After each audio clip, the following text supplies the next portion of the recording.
Ici, vous êtes à Mouais. Mouais, ça vient de lieu humide en breton. Ça s'est écrit de différentes façons au travers les siècles, ça a beaucoup évolué. Et aujourd'hui, le nom Mouais, c'est la seule commune qui le porte en France. En fait, ici, vous êtes à l'extérieur d'un petit monastère qui existait en 864. L'église a été faite en 1062 parce que les Normands sont passés par là et ils ont détruit le petit monastère qui existait à cette époque. L'église a été subie des travaux et ce pan-là n'est pas d'origine parce qu'elle a été rallongée vers 1830, ce qui fait que cette partie-là a été refaite récemment, en 1967-68. Le cimetière était autour de l'église, comme toujours. Vous avez une croix qui se trouve ici, qui à l'origine était ici. J'en parle parce que cette maison, c'était la maison où habitaient des moines, et il y avait une autre maison qui se situait dans le tournant de la route. Et entre les deux, la croix était là, et on venait y déposer les enfants abandonnés. Parce que il y avait des enfants qui étaient nés d'une manière illicite, les mères les déposaient parce qu'elles se débarrassaient de leurs enfants, puisqu'elles n'avaient pas de quoi les nourrir, et c'était très mal considéré. Donc, il n'y avait pas le choix. Ce qui est intéressant, c'est cette croix avec un Christ naïf. Vous avez la croix de Malte. Elle a été faite à partir de la croix de vie égyptienne, parce que ce sont les Coptes qui l'ont inventée. Comme quoi, les religions, elles se mélangent.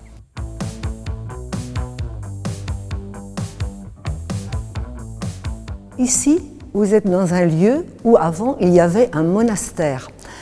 L'histoire de Mouais, elle est liée à l'histoire de la Bretagne, puisque en 851, Nominoé, qui se disait roi des Bretons, duc de Bretagne, décède et son fils accède au trône. Et du coup, Charles le Chauve, qui était roi des Francs, qui s'est débattu maintes fois contre son père, veut se récupérer la Bretagne dans le giron de la Francie occidentale. Et comme Erispoé est plus jeune et novice, on risque de gagner la bataille puisque lui n'a pas l'expérience de son père. Seulement, la bataille, elle a lieu sur la paroisse de Fougeray, qui est tout près d'ici, dont Mouais faisait partie à l'origine. Non seulement les Bretons gagnent, mais c'est vraiment la déroute pour Charles le Chauve qui se retrouve à fuir. Et un an plus tard, le 22 août 852, Erispoé donne ce territoire aux moines bénédictins de Redon, ainsi qu'en Guignac, en Concreuil, pour remercier le ciel d'avoir gagné la bataille contre les Francs. Ce qui fait que jusqu'à la Révolution française, les seigneurs de Mouais sont les moines bénédictins de Redon. Du coup, les moines possédant ce territoire, plus une généreuse donatrice qui habite la rive gauche de la Cher, décide de donner des alleux pour le salut de son âme, parce qu'on arrive à l'an 1000, que le monde va disparaître, et donc elle décide de donner avec son mari pas mal d'alleux aux moines bénédictins. Ce qui fait que sur la rive gauche, c'est Ostrobert de Fayon qui donne des alleux, c'est-à-dire des territoires. Sur la rive droite, c'est Erispoé, roi des Bretons, qui donne du territoire aux moines bénédictins. Il décide d'y implanter un petit monastère. Erispoé s'est rabiboché un petit peu avec Charles le Chauve parce qu'il veut marier sa fille avec Charles le Chauve. Mais ce n'est pas du goût des Bretons. Le cousin qui a envie aussi du trône d'Erispoé, il l'assassine. En 864, à l'inauguration du monastère ici, c'est pas Erispoé qui est là, c'est Salomon. Charles le Chauve est là, Actar, évêque de Nantes, est là à l'inauguration du monastère. Ce qui est pas mal.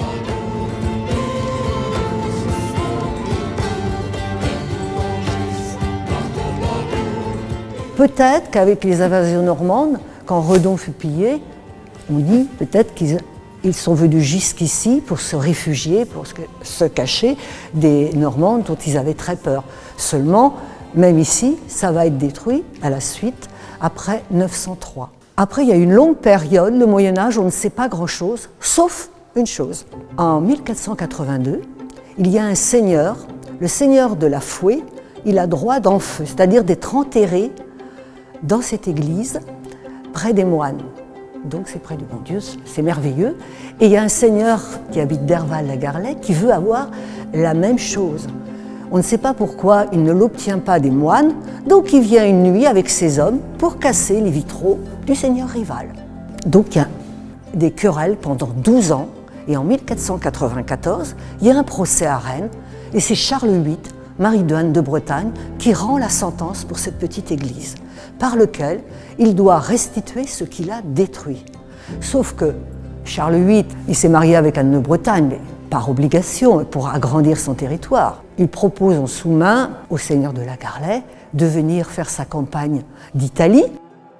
Et du coup, les vitraux vont rester, d'autant plus que le seigneur de la Foué est décédé entre-temps et qu'une veuve, ça ne compte pas pour grand-chose. Ce qui fait que les vitraux ont été détruits et n'ont pas été restitués. Et en 1968, lorsqu'il y a eu la restauration de cette église, eh bien, les vitraux que vous voyez, ils portent des blasons pour rappeler que c'est le seigneur de la Foué, c'est le seigneur de la Garlais, et les vitraux eux-mêmes ont été faits par un maître verrier du nom de Bazin. Donc voilà l'histoire des vitraux. Donc il y a l'histoire de deux rois qui sont passés par là, Charles Chauve, Charles VIII qui a rendu la sentence, ce qui est pas mal pour une toute petite commune. Les dessins ont été faits par Joël Dabin, qui est un peintre connu au niveau international, qui a exposé dans toutes les capitales européennes, qui a exposé à New York, et ici, il a peint le paradis. Il a fait très peu d'œuvres pour le milieu religieux, il en a fait que 3, et ça c'est le paradis qu'il a peint. Il a peint beaucoup la mer, il a peint la tauromachie, il a peint le Maghreb, mais voilà, j'ai des petits fascicules, c'est très moderne, et justement ce qui est intéressant dans cette église, c'est que vous avez des œuvres d'art de tous les siècles, enfin de différents siècles. Derrière, vous avez un Christ qui est de Cuvelier, qui est connu sur la place nantaise.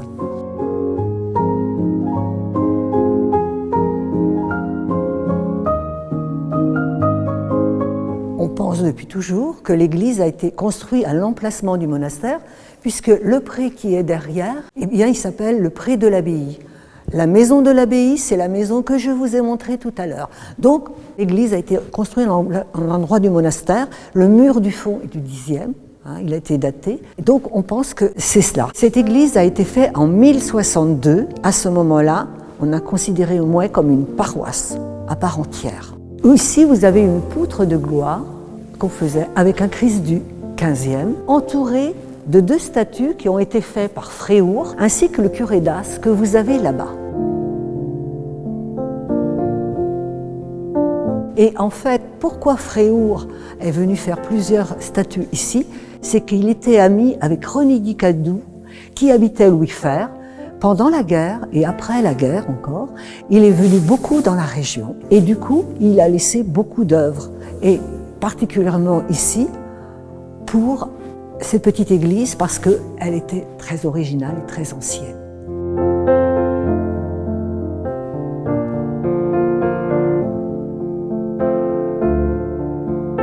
Là-bas, vous avez le blason de Mouet, mais qui n'est pas le vrai, qui a été fait par Pressensé. On savait les couleurs, mais on ne savait pas comment c'était. Et aux archives de Rennes, on a retrouvé le sceau de Mouet. Et du coup, on a refait un sceau à l'identique tel qu'il était. Voilà, alors le sceau, vous avez la mitre de l'évêque et les 2 crosses. Et c'est écrit tout autour « Châtellenie de Mouet ». Et c'était le sceau des moines bénédictins qui rendaient la justice ici. Donc ici, vous trouvez la plus vieille cloche du département. C'est écrit 1422, Office Saint-Julien-de-Mouet. Et cette cloche, en fait, elle a été cachée pendant la Révolution. Donc, pendant la Révolution, il y a une cloche qu'ils ont récupérée pour fondre, mais celle-ci, elle a été planquée, ce qui fait qu'aujourd'hui, on a toujours cette cloche. Elle s'appelle Saint-Julien. À l'origine, cette église elle s'appelait Saint-Sauveur, l'église Saint-Sauveur. On pense que peut-être à un moment donné, elle s'est appelée l'église Saint-Julien. D'autant plus qu'il y a un Saint-Julien qu'on va retrouver tout à l'heure dans la petite chapelle. Et aujourd'hui, elle s'appelle Notre-Dame de l'Assomption.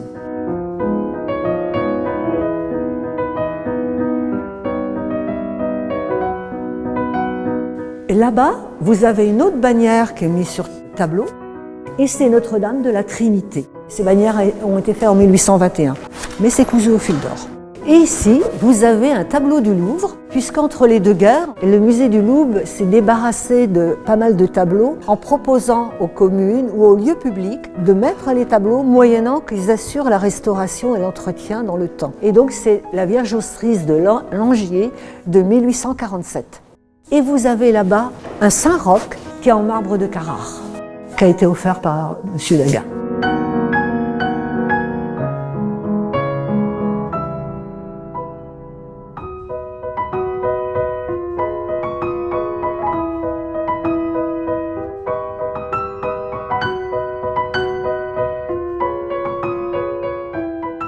Ici, cette chapelle s'appelle la chapelle de la Frérie du Bourg.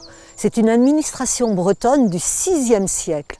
En fait, vous aviez en Bretagne une paroisse avec une église, l'église paroissiale, au centre, 4-5 villages attachés à une chapelle, 4-5 autres à une chapelle. Les gens allaient à l'église paroissiale le dimanche, mais dans la semaine, ils allaient implorer le saint de leur chapelle. Et ici, moi étant tout petit, vous n'aviez que 3 fréries. À Derval, il y avait 8 fréries. Au Grand Fougeray, il y en avait 7. Nous, on a encore des fréries que du côté de Châteaubriand, ils en ont pas du tout. Parce que c'était la limite du parler breton au Xe siècle. Il y avait le spirituel et le temporel. Dans le spirituel, donc, c'était les gens de la frérie. Ils allaient prier dans la semaine pour avoir une bonne récolte. On s'aidait lorsqu'il y avait une naissance, un décès, il n'y avait pas de téléphone portable, donc on allait prévenir les gens qu'un tel était décédé, un tel était né. Et pour les mariages, eh bien, toute la frérie participait et le mariage a duré une semaine. Donc on participait à installer les tables, à faire la cuisine, à débarrasser tout. Donc il y avait une solidarité qui existait. De même, il y avait des communs ou domaines autour de ces chapelles de frérie qui appartenaient à personne mais à tout le monde. C'était souvent des landes et tout, mais si vous étiez des très pauvres, vous pouviez mettre votre cochon, votre chèvre, votre mouton à paître dans ces lieux. C'était à tout le monde, personne ne pouvait vous l'interdire. Quand arrive la Révolution française, on considère que c'est du bien de l'Église, du coup elles sont à vendre.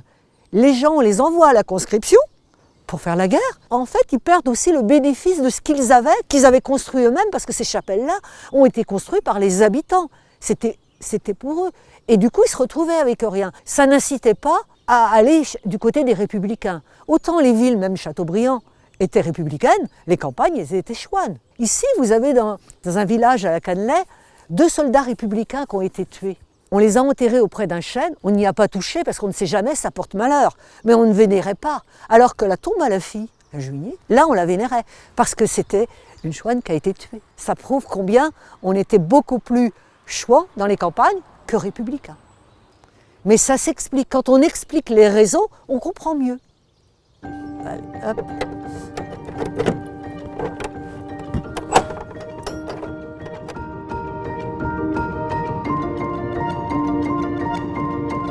Bienvenue à vous, promeneurs, randonneurs ou visiteurs d'un soir. À l'origine, c'est un lieu de culte païen. Les gens viennent boire l'eau à la source parce qu'ils ne sont jamais malades quand ils prennent cette eau-là. Elle est filtrée. Aujourd'hui, il y avait des carrières de grès armoricain. C'était du grès armoricain, la petite colline qui est au-dessus, le monticule, et elle arrivait jusqu'ici. Et du coup, les premiers hommes venaient boire cette eau et la vénéraient. Et pour enrayer le païanisme et amener le christianisme, eh bien ce qu'on a fait, c'est qu'on a mis la source au cœur de la chapelle.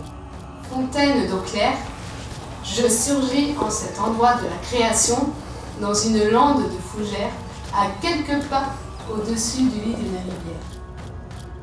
Donc les gens arrivaient ici.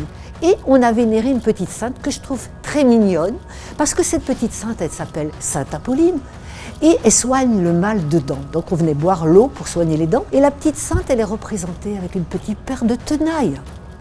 Donc je trouvais que c'était assez drôle de voir que cette petite sainte était vénérée entre le 5e et le 9e siècle en Bretagne surtout.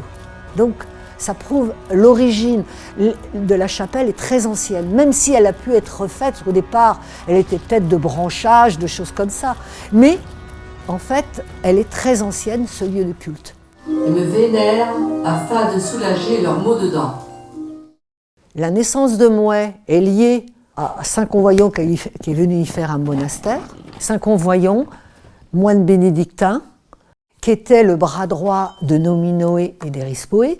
Le monastère a été fait avec des terres sur la rive droite de la Cher qui appartenait au pays de Fulquériac du Grand Fougeray, et la partie gauche qui était donnée par Ostobert de Faillant. Aujourd'hui, la seule chose qui reste sur la rive gauche, c'est le village de Villarbray, qui lui, n'appartenait pas à Ostobert de Faillant, mais à un seigneur de Sion, Alain de Sion. Mais comme il martyrisait tellement ses habitants, en 1104, les habitants de Mouet ont demandé la protection des moines, et du coup, ça a été rattaché à Mouet.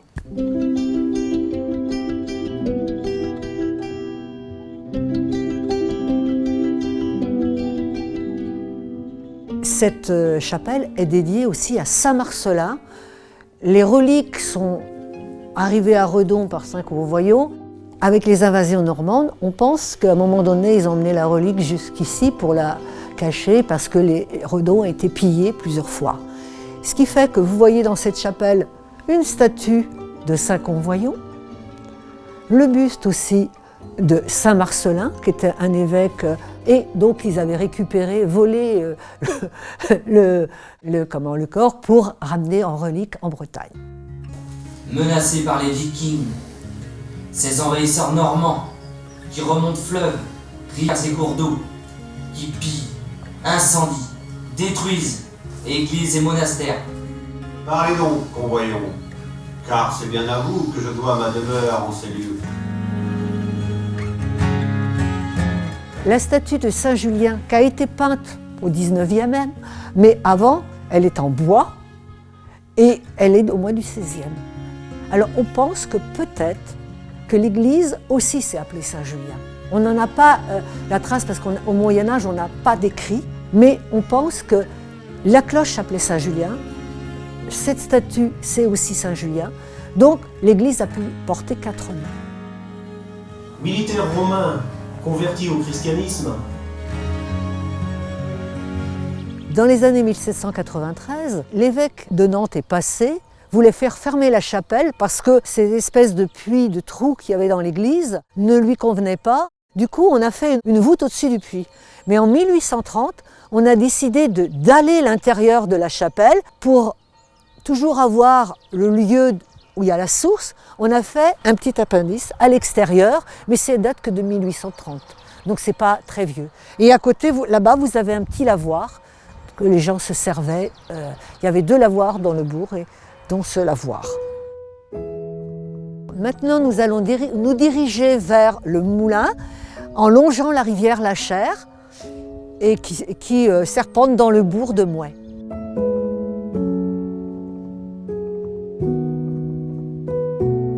Lorsque vous êtes sur la rive droite, vous êtes à Mouet.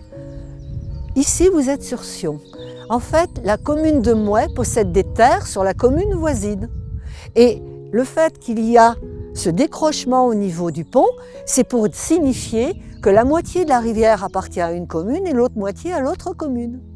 Ici, vous vous trouvez sur le lieu où il y avait l'ancienne route de l'Usanger d'Herval et on passait à Gué par la rivière.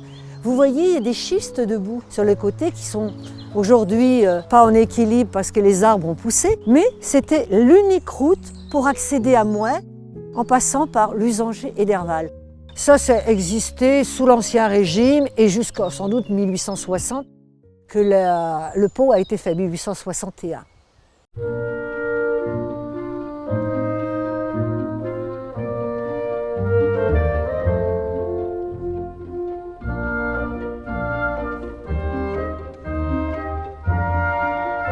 déversoir, ce sont des pierres de schiste qui sont mises debout. Malheureusement, en ce moment, il est en mauvais état et on a peur que ça parte. Et ce déversoir, il a des centaines d'années, on ne sait pas exactement quand est-ce qu'il a été construit. Mais on sait qu'en l'an 1000, il y avait déjà un moulin ici, fait par les moines. Et il y avait un autre moulin dans la contrée, c'était à Châteaubriand. C'est les plus vieux moulins du pays.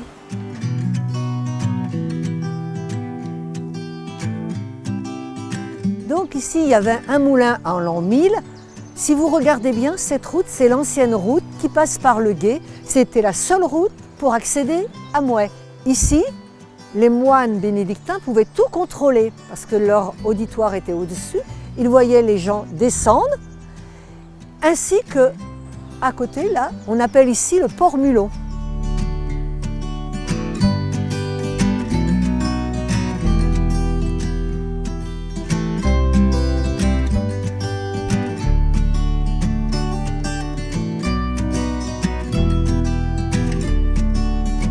Donc, vous vous trouvez devant le manoir de la Cour. C'est un auditoire de justice qui appartenait aux moines bénédictins de Redon et qui a fonctionné jusqu'à la fin du XVe, parce qu'à partir de la fin du XVe, les seigneurs se sont rapprochés des villes et du coup, les querelles entre seigneurs rapportaient un peu d'argent aux auditoires. À partir du moment qu'ils sont partis en ville, c'était pas intéressant de les conserver. Donc, ce qu'ont fait les moines, ils l'ont mis à un autre seigneur. Le seigneur de la Fouée a récupéré, mais il était toujours seigneur vassal, et du coup, lui, il l'a transformé en ferme, puisqu'il avait déjà sa ferme fortifiée. Comme c'était une ferme, tout s'est détérioré. À l'origine, c'était une maison à double étage, et ils avaient une vue sur la rivière. C'est pour ça que c'était un lieu de contrôle facile. La tour, elle penche, elle a un escalier octogonal dedans. Et pourquoi c'était un seigneur qui l'a acheté? Parce qu'il y avait droit de fouille. Et seul un seigneur pouvait obtenir le droit de fouille à l'époque, c'est-à-dire d'avoir des pigeons.